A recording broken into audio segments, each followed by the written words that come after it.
Stephen Wilshire is not an ordinary young man. He's a human camera. Take a look.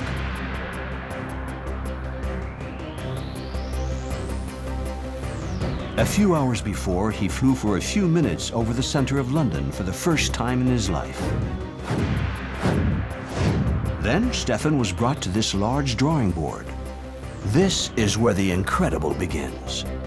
Without hesitating and without doing any sketches beforehand, he drew the buildings with their exact proportions. Everything is there. And he detailed the streets as he photographed them. Where does he get his strange talent?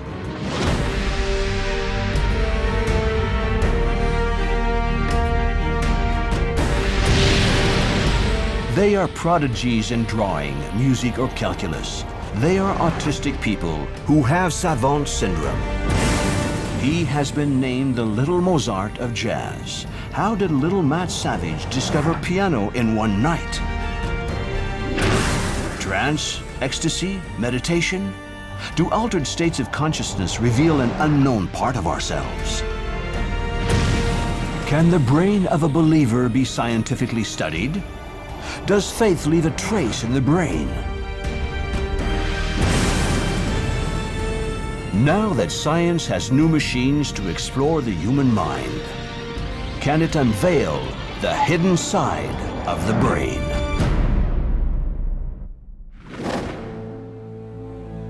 What do we know about the human brain? Approximately what we know about the tip of an iceberg. And the iceberg brain is really huge.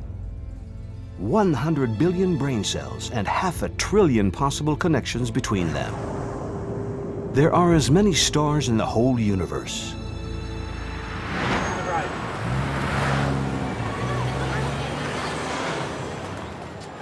In the history of brain exploration, unusual behaviors have often allowed knowledge to progress. Today, that's the case of people who have Savant Syndrome.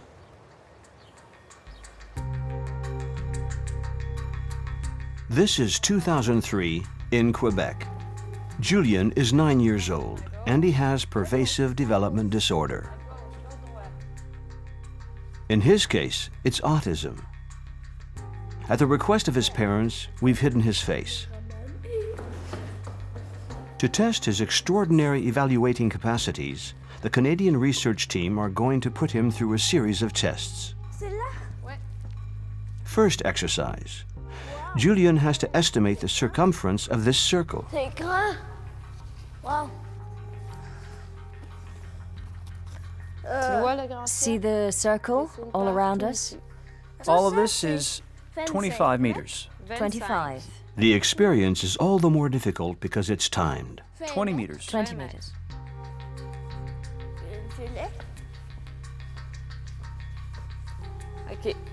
The white pipe that goes from here all the way until there, how long is it? 10 meters. 10 meters. The result goes beyond all expectations. Julien's answers are 90% correct. For the second exercise, we set the camera behind a two-way mirror to avoid distracting Julien. I'm gonna give them to you one by one. You can hold them like that. This time, he has to estimate the weight of each cup. 200 grams. Once again, his answers are very close to their real weight.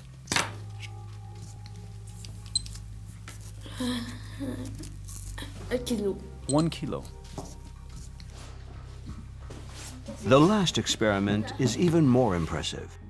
Let's precise that nothing is rigged or prepared. Julien is seeing this computer for the first time.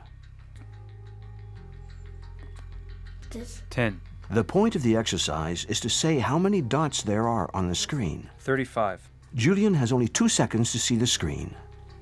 130. 145. 230. We don't know exactly how people with pervasive developmental disorder know how to estimate with such precision. Julien is capable of having an exceptional performance, meaning far superior to a normal person, when he counts the number of dots on a screen. And yet, he doesn't practice to do this task every day. He has this capacity, which is probably linked to his pervasive developmental disorder, without having to practice.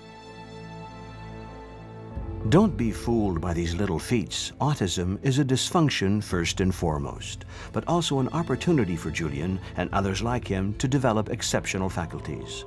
Nevertheless, these surprising faculties must have an explanation.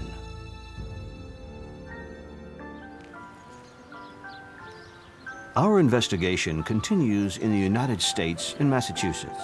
Meet Matt Savage. Matt was diagnosed with autism when he was very young. Today, he's considered a piano genius.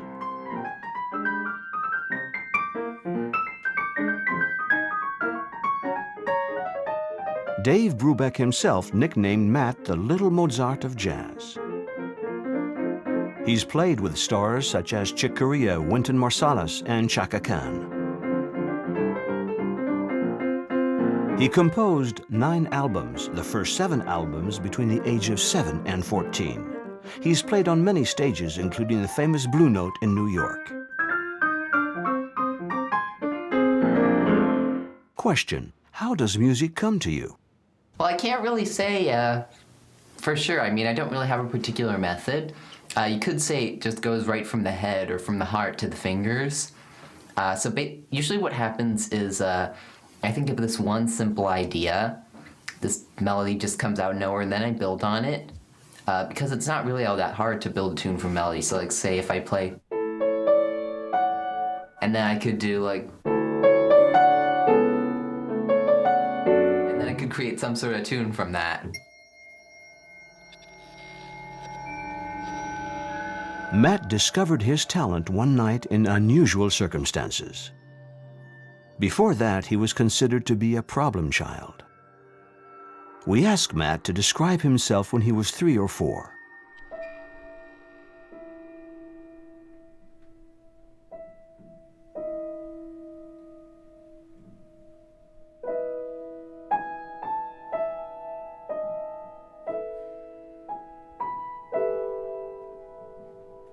He decided to answer us with music, whereas his mother used words. When Matt was younger, he was very, very difficult to handle. He was sensitive to sound, and he was sensitive to light, and he was overwhelmed by most things in life. And so he had a lot of tantrums, and he would, it was just very difficult for him to cope with anything. He was diagnosed with pervasive developmental disorder, which is a form of autism. And we didn't know about it at the time because we didn't know anyone who had a child with autism. But he was showing all of the signs of a child with autism. One night when he was 6 years old, something astonishing happened. In a few hours, Matt discovered the piano. Question: what happened that night?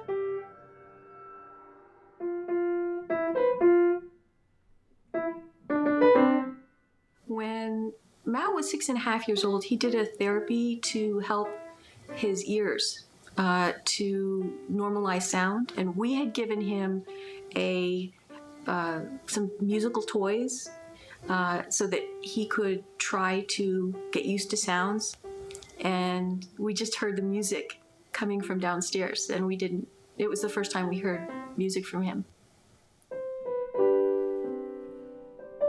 He came upstairs to show us his music, and then I took him over to the real piano, and I gave him some beginning music, and he taught himself how to play. He learned how to read the music and actually played the piano.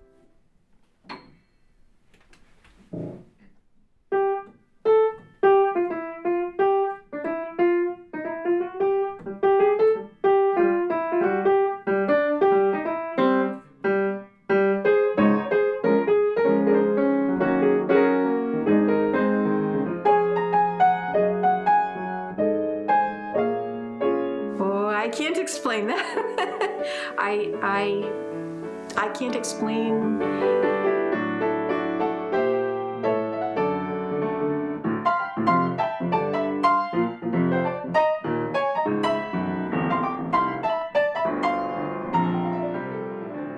Astounding. After having worked on Schubert at the age of 7, Matt met with jazz.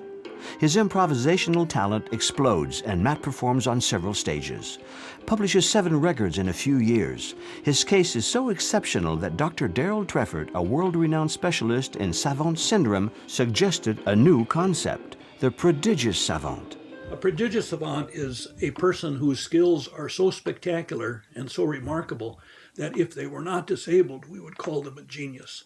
It's a very high threshold level, and there probably are fewer than 100 such persons living worldwide at the present time, and Matt fits into that very elite group.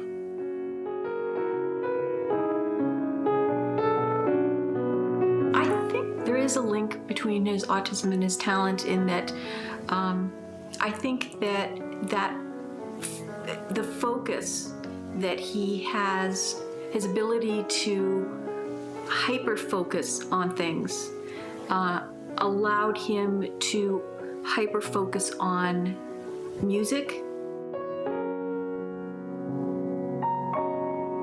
Today, Matt is continuing his studies in Boston, and he spends his weekends at his family's biofarm. It's got the build of a heifer, kind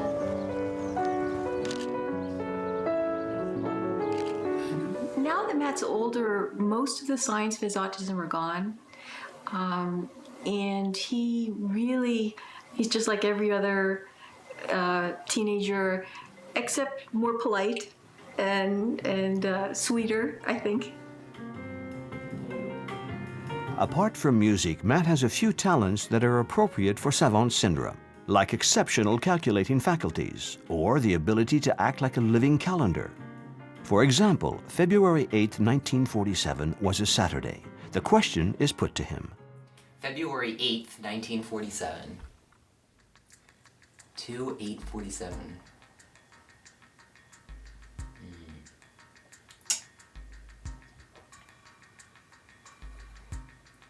I think it was a Saturday. You win! These abilities can be found in his way of playing and of composing.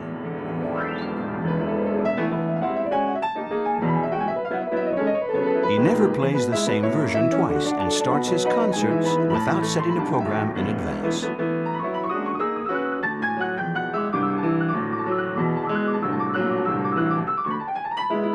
His faculties are so exceptional that Darryl Treffert made hypotheses that are mind-boggling. Well, Matt, like other prodigious savants, seems to have access to a huge store of information and talent and ability that we don't have access to. And for whatever reason, he's able to go, his teacher says about him that he knows things beyond his own existence, which means that he is able to access this huge store of information and data that the rest of us cannot.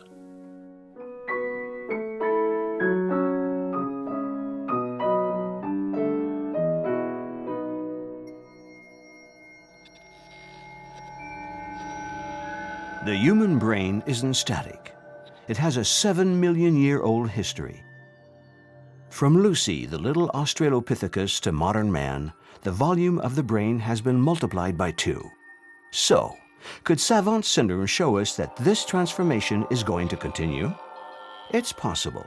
The answer may be given one day by the modern techniques of neuroimaging. 2, 0, 9, 12, 0,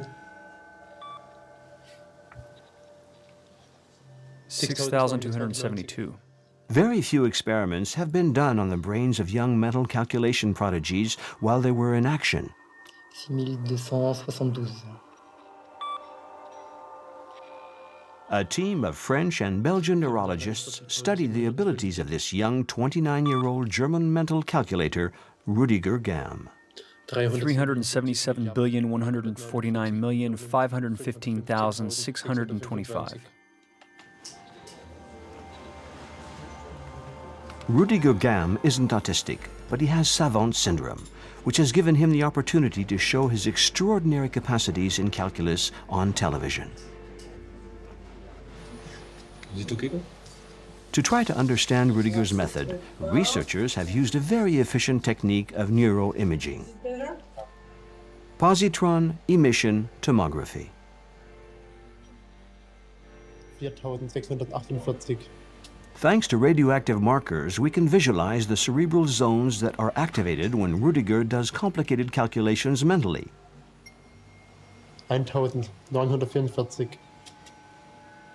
Now let's do the same experiment with this young guinea pig who isn't a whiz at math like Rudiger. So, where's the difference? The analysis of the results shows that Rudiger uses an additional memory space, his long-term memory. On the contrary, when we do a calculation, we store the intermediate results of our calculations in a small memory space used for work, called our short-term memory. Thus, Rudiger benefits from a bigger mental pocket that has greater storage capacities, which benefits his accomplishments. 170.526. If you prefer, the mental calculator has the same brain as us anatomically, but he uses it differently. That is the difference, and as you will see, it's essential.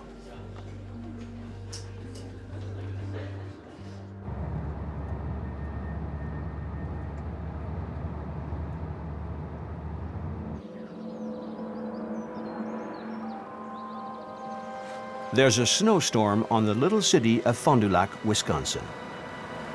This is where Dr. Darryl Trefford lives. This psychiatrist has dedicated 40 years of his life to the Savant Syndrome. In 1988, he was a consultant for the film Rain Man, inspired by the real case of the famous Kim Peek, the most famous case of Savant Syndrome. Mr. Peek is now deceased. Kim Peek was the inspiration for the movie Rain Man, and I was a consultant to the movie, and that's where we first met. Kim is what I call the Mount Everest of memory. He has memorized 12,000 books, word for word. He has a factual memory within 15 areas of expertise that simply, history, biography, the Bible, you simply cannot stump him. And one of the most amazing things about him is that he reads so quickly. He reads one page with one eye, and he reads the other page with the other eye, and immediately goes to his hard disk, and it's stored there. I keep saying at some point the image has to come up disk full, but it never does. And he simply has continued to astound me with his memory. I think there's no other person who ever lived or is living, or I think will live, with the factual memory that Kim Peek has had. Even though he's now retired, Darryl Treffert receives dozens of emails daily from worried parents everywhere in the world. I get emails from all over the world, China, South Africa, Brazil, wherever. Many of them are from parents asking about their child, concerned about their child. I've got a son or daughter who, wondering what to do with the talent that their child has shown. Others come from researchers elsewhere in the world who are looking and sharing cases with me, and I get many of my new cases from other people around the world. Dr. Treffert has examined hundreds of radiographic snapshots of brains belonging to people with Savant Syndrome, and according to him, all of them would have a common characteristic. The thing that Savant Syndrome persons have in common is left brain injury, maybe disease, maybe a traumatic injury or a genetic predisposition, but it is left brain injury. We're at the heart of the problem. We have to remember that our brain is separated into two specialized hemispheres. To explain this, we called on a famous neuroanatomist, Dr. Jill Bolt Taylor. In a hotel between two flights, Dr. Taylor opened her luggage for us. The human brain is divided into two hemispheres, and they have two very different functions. And so this is a human brain. And so you're looking now at the external surface of the brain. This is the left hemisphere, this is the right hemisphere. And you can see here that they're divided into two halves. And the two hemispheres process different kinds of information in different ways. So the right hemisphere is all about experiencing the present moment. It's all about right here, right now. In the right here, right now, there are no boundaries. Everything is perceived as energy. And so the atoms and molecules just experience the energy and they blend with one another so that there's the big picture vision. So the right hemisphere thinks in pictures and it's all about the right here, right now. The left hemisphere takes that present moment experience and then breaks it down into details. And part of the details is our language, our ability to speak, our ability to make sound, our ability to place meaning on that sound. And part of that sound is my ability to say, I am. I am an individual. And as soon as I say I am, then I exist separate from all of the energy around me. So the two hemispheres work together in order for us to have a single perception of reality, but we actually have two very different machines processing information in two very different ways.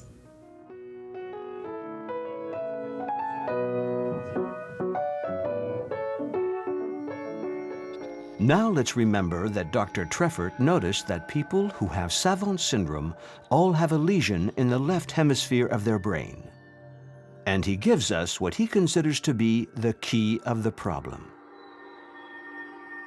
Well, I found in the work that I've been doing that the right brain compensates for the left brain injury. It does that through a process of rewiring, recruiting areas that are available, or releasing dormant capacity within the right hemisphere.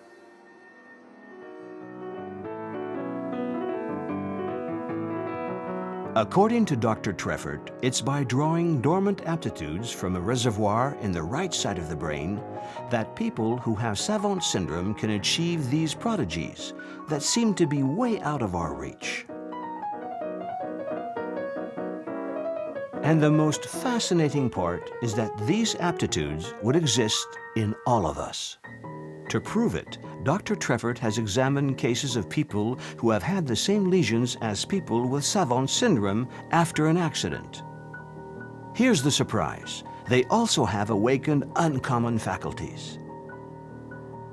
Well, probably one of the best examples of acquired Savant Syndrome was Alonzo Clemens. He had a severe fall as a child, and after that, his tremendous sculpting ability literally exploded on the scene. He's gone on to be a world-famous sculptor now, and that injury allowed him access which he otherwise would not have had. And so there is that huge store of material in all of us. And the question is, how can we access that without having an injury or some kind of central nervous system catastrophe? And that's where our research is leading us these days. Among these attempts, Darryl Trefford invites us to discover the methodology of the American author Betty Edwards in her book, Drawing on the Right Side of the Brain. Translated worldwide, it's made drawing possible to those who didn't think they could draw. The principle is to disconnect the left side of the brain, which analyzes while you're drawing, and allow students to access and express the potential of the right side of their brain. Not just drawing skills, but to vision and creativity, which was not there earlier. I think sometimes just spending some time, what I call rummaging around in our right hemisphere, just consciously and deliberately spending some time in those areas of our existence that we ordinarily trivialize or don't pay attention to until we retire maybe and say, well, now I've got the time to do that. But why wait that long? It's like taking a side trip instead of using the freeway or the tollway all of the time, and simply rummaging, what I call rummaging around in the right hemisphere, gives us that sort of access. Of course, talking about the left side and the right side of the brain is a simplification. Our brain isn't a map, as people used to assume naively in the last century. It's characterized by an astonishing plasticity, which localizes on the right side of the brain functions that are on the left side in other people. Nevertheless, in most cases, the functions of analysis and logical reasoning are on the left, whereas visual and intuitive functions are on the right.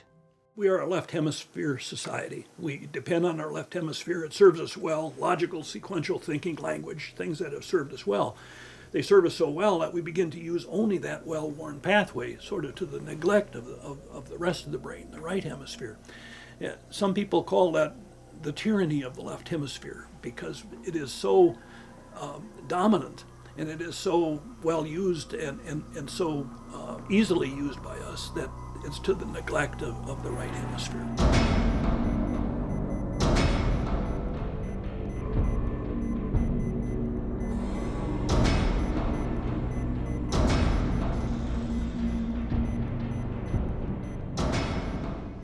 If there was an apostle of the right side of the brain today, it would indeed be Dr. Jill Bolt Taylor.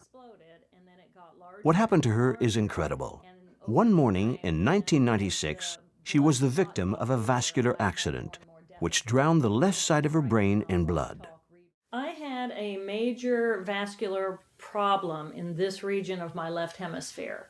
And it started very small when a blood vessel exploded, and then it got larger and larger. And over time, then as the blood clot got bigger, I had more and more deficit to the point where I could not walk, talk, read, write, or recall any of my life. Since Dr. Taylor is a neuroanatomist, she describes with an astonishing lucidity her journey that brought her from the lesion in her left hemisphere to progressively discover the potentials of her right hemisphere.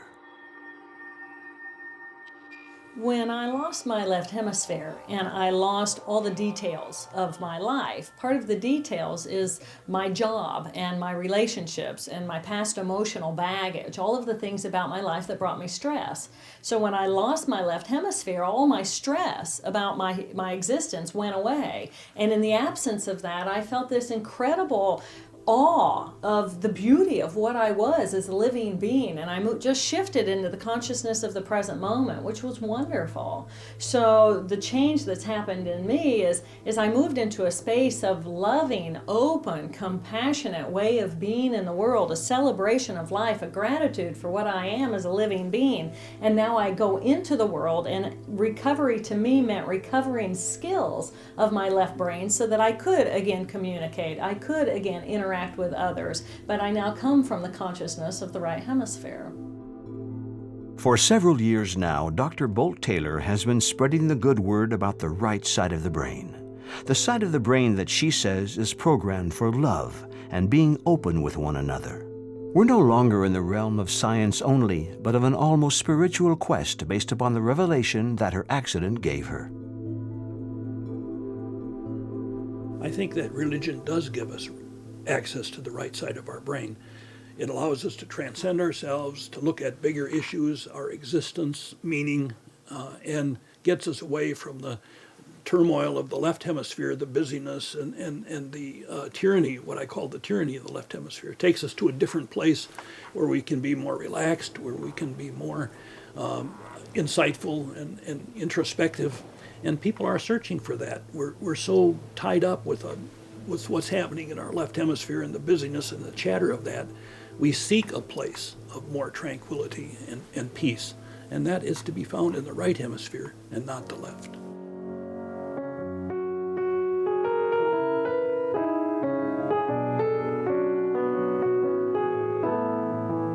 The right hemisphere is wired for spirituality.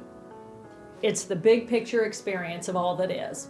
It is the tool that we use in order to feel boundless, because there are no boundaries there. And in the absence of boundary, we become at one with all that is, and in that space, that is when we would feel our connection to something that is greater than we are. Call that Buddha, call that God, call that Allah, call that whatever you want to do it, but we are wired for it in the consciousness of our right brain.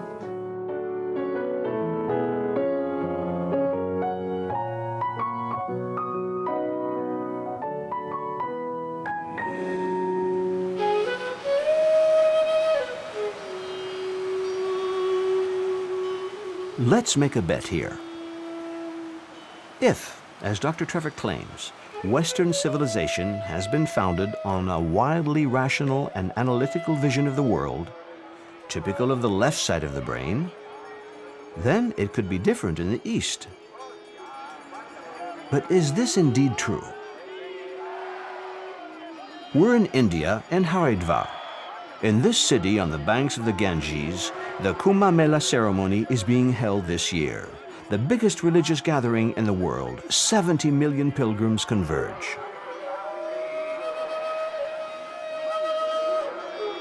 The most important event of the pilgrimage is the immersion into the river, which symbolizes the washing away of their past lives.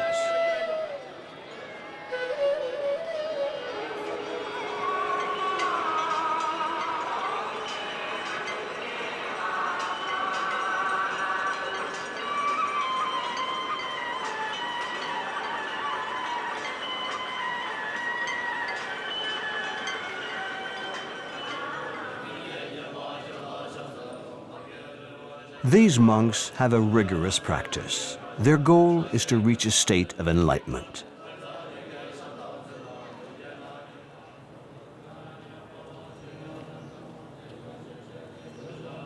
Also referred to as an awakening or a liberation. But regardless of the term, only a few reach this state. We're in the midst of another enigma of the brain. Altered states of consciousness.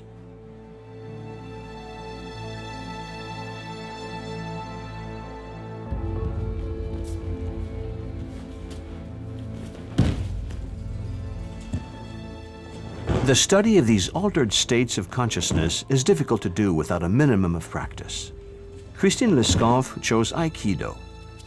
She's a psychologist at the Paris 11 University and published a very well-researched study on altered states of consciousness. Altered consciousness is another way of being in the world, of understanding reality, your body, in time and in space. There are different states that go from extreme excitement, like in the positive trance, where the body and the mind are completely agitated, to states of ecstasy, where we try to make these states of consciousness disappear through the complete immobility of the body.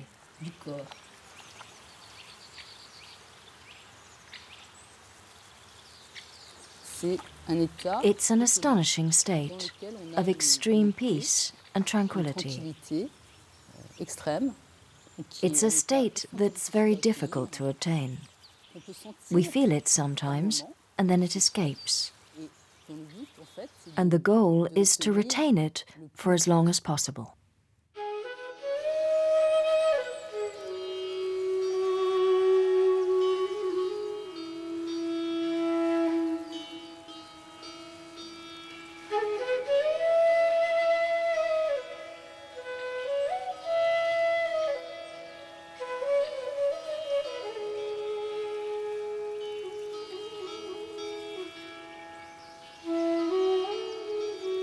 Now we're going to try to discover what can go on inside the mind of a yogi or of a person in the midst of mystical enlightenment. This young devotee from Haridwar is very clearly aware of it. Your meditation begins from closing the external and getting to the internal presence. The awareness of the total awareness of the body is lost, it dissolves. So like you took the temple as a tool, but this temple is no more now. So you are only in this vibration, this energy, the presence, you feel, and this presence is of peace, harmony, love, compassion, totality, and just like a sky, infiniteness is there. You are not different from others. Then you don't become like he is this or that. So you become one with all. This is what is astonishing. When we put the two images next to each other, we realize that we're very close to Jill Bolt Taylor's description of her state after her cerebral hemorrhage. Are the same regions of the brain concerned? So we have to close, you see, we have to close our left body. And I have closed my left body and put it as a close, as a lock. Locking my left part means locking all my movements into the world externally. And that brings my inner peace. So I move with completely closing and grounding myself from the left and getting myself to the, to the right brain. And that brings peace. So then you close completely the left and let the right to be completely open, and then the flow is happening. It's clear that the neurologist and the young yogi are describing more or less the same phenomenon, except that the yogi is looking to reach a new state of consciousness, whereas Jilt Bolt Taylor experienced it after an accident.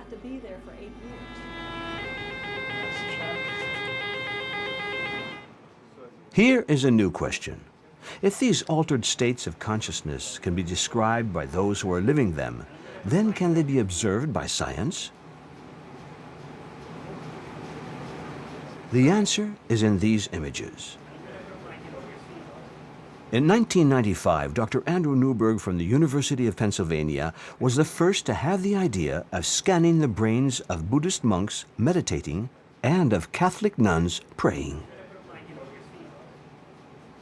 What he discovered goes way beyond religious experience.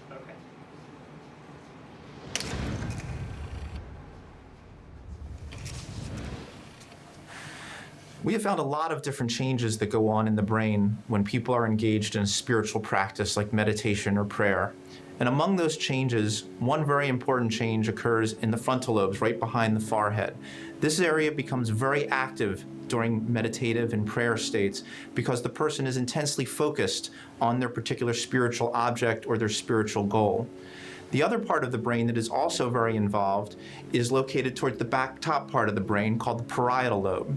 This part of the brain is our orientation area. It helps us to connect ourselves to the world, to orient ourselves in the world, and it makes a lot of sense that when people engage in a deep spiritual practice like meditation or prayer, that this part of the brain should be affected because they have this tremendous feeling of oneness, deep connectedness with God, ultimate reality, or whatever their spiritual goal happens to be. In other words, the experience of meditation puts functions that belong more to the left side of the brain to sleep, functions that concern distinction, positioning, or orientation. And it facilitates a state that belongs more to the right side of the brain, a state of unity and fusion with the universe. The practice of Aikido allows Christine Lesconf to show very concretely that the search for certain mental states has an effect on our physical aptitudes.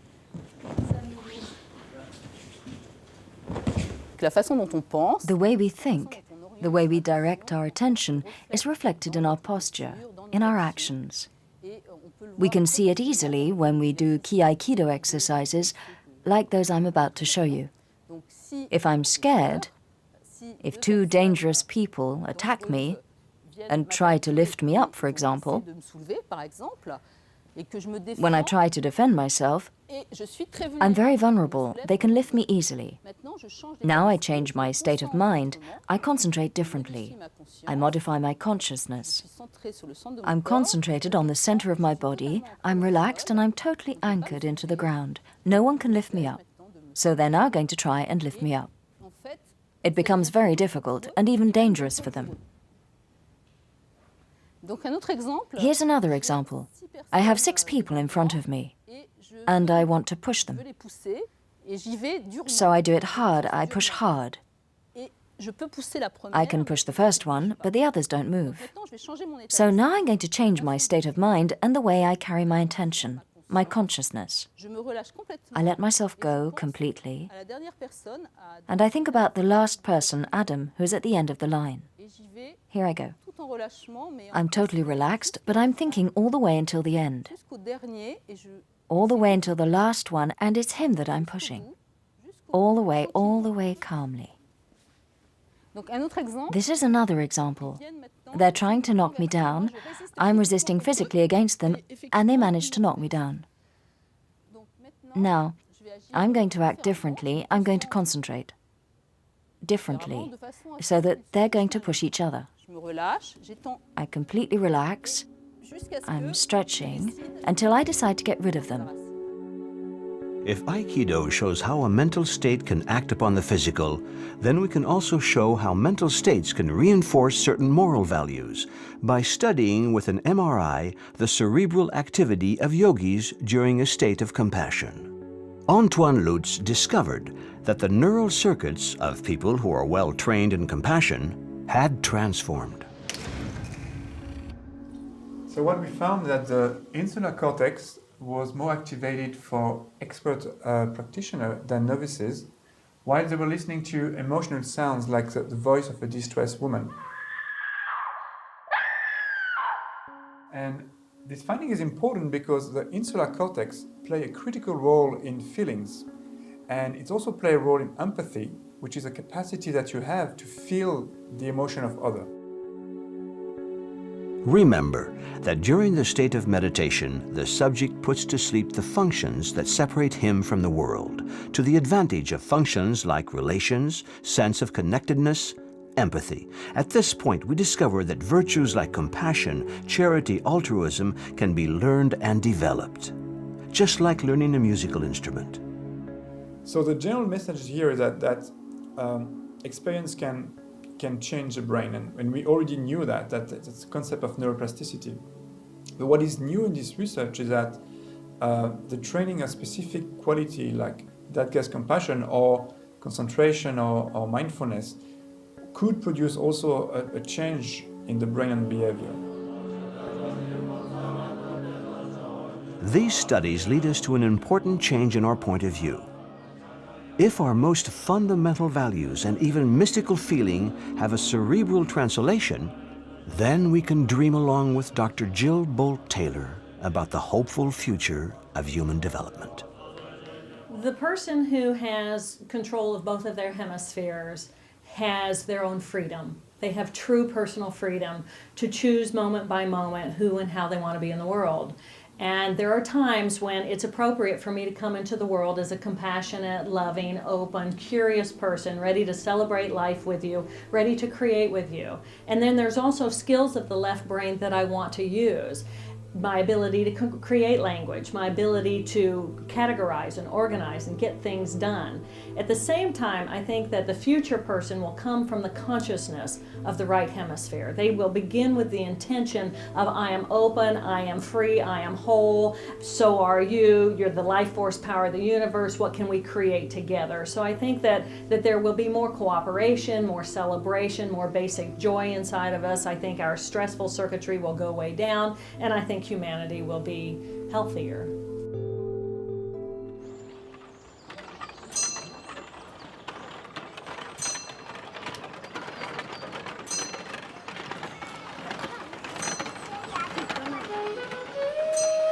In India, we traveled further to the north, all the way to Dharamsala. It's in this city in the mountains that most Tibetan refugees live.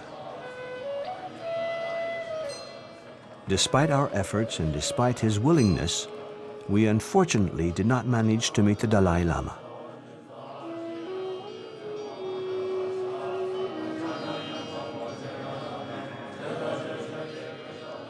We interviewed one of his close collaborators, the Geshe Lama. He confirmed the great interest that the Dalai Lama has for scientific knowledge about the mind. About 3 decades, His Holiness the Dalai Lama has been having dialogue with the leading scientists in the world, and they have been, contributing a lot to each other. And particularly, His Holiness the Dalai Lama has contributed immensely in the field of science by, exposing them the rich Buddhist, scientific approach. So, maybe evolution will be found at the crossroads between modern exploration of the brain and Eastern traditions. Buddha himself has emphasized a lot on the nature of mind and how it can be developed and improved and developed to an unlimited extent. The Geshe Lama has summarized this possible evolution in these words: humanity is still in the minds infancy. We asked our guests to comment about this observation using their words. We are in the infancy of the brain, and it is a tremendous frontier. And I think the frontier lies in trying to explore the right hemisphere that we've largely ignored, and now I think we've come in to realize it is a tremendous opportunity for us to look at it in depth. I would say that we are young. I would not say that we are infantile, because I think we were more in an infancy before we really developed the skills of the left hemisphere. We had to develop the skills of the left hemisphere in order to become what we will become, evolve into. We're on the way to balance, I believe, of the two hemispheres. So we have now really developed the left skills. It's now to recognize and honor the skills of the right hemisphere so that the two hemispheres become balanced. And at that point, then we will be whole-brained individuals functioning from both hemispheres. And then we will reach our level of, in my opinion, evolution.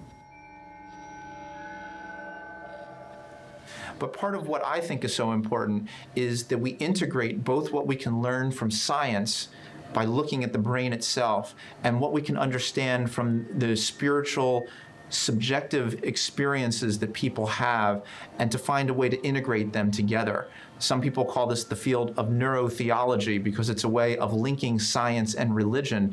But I think that this is absolutely essential for us to understand all the different ways in which our mind works and how it can help us to better understand who we are as human beings and how we deal with the universe around us.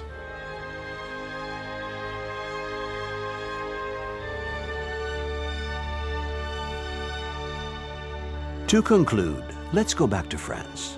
This is Neurospin, located on the Saclay Plateau. It was created by the Atomic Energies Commission.